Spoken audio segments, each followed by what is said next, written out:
But then there's a third war, in a way, which is the war of Putin's brain.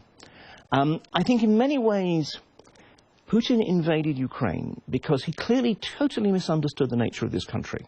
He's been brooding on Ukraine for a long time. He's been writing these 5,000-word historical articles trying to prove that Ukraine is not a real country and Ukrainians are not a real people. And I think he honestly believes that. And I think for him, this was going to be the crowning historical triumph of his period in office. We know that Putin's obsessed with history and obsessed also with his own place in history.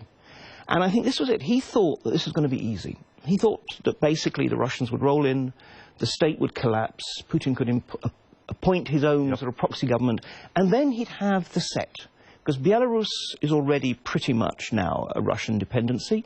He'd now have Ukraine, he'd have Russia, he'd have the whole Russian world wrapped within his arms, and that would be his claim to fame. That would make his chapter in the history books. Mm-hmm. Now, clearly, that's not happened. And I think this is one of the interesting dilemmas. At the moment, the generals are fighting the war the best they can, and Putin is micromanaging that from his palace outside Moscow, as near as we can tell.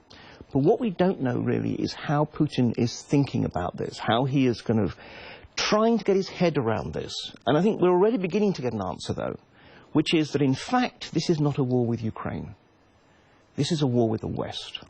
The Ukrainians, they're just the tools, the proxies, the foot soldiers of the West's desire to somehow constrain and humble Russia. And so again, I think he's trying to find another way of taking reality and forcing it, however much it distorts it, into his own ideological mindset. These days, the legend of the Russian army is in a very serious danger of losing its fame. Why is that? Well, three reasons really why it's gone so badly. One is, yes, there have been a lot of flaws within the Russian military that have come to light. And it's a very classic Russian story of they always focus on what's known as the teeth rather than the tail. So the tanks and the guns, but not everything that actually allows them to work. So the fuel, the food, the ammunition, the people being in the right place at the right time, making sure that your soldiers get a hot meal, all that kind of stuff. And that actually matters a lot. There's an old saying about that, amateurs study tactics, professionals study logistics. Well, Putin is definitely not a professional.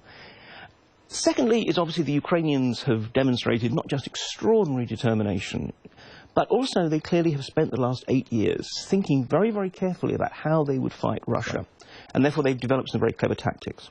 But perhaps most importantly of all is the fact that precisely the Russians went in with this bizarre strategy which was imposed on the generals by Putin.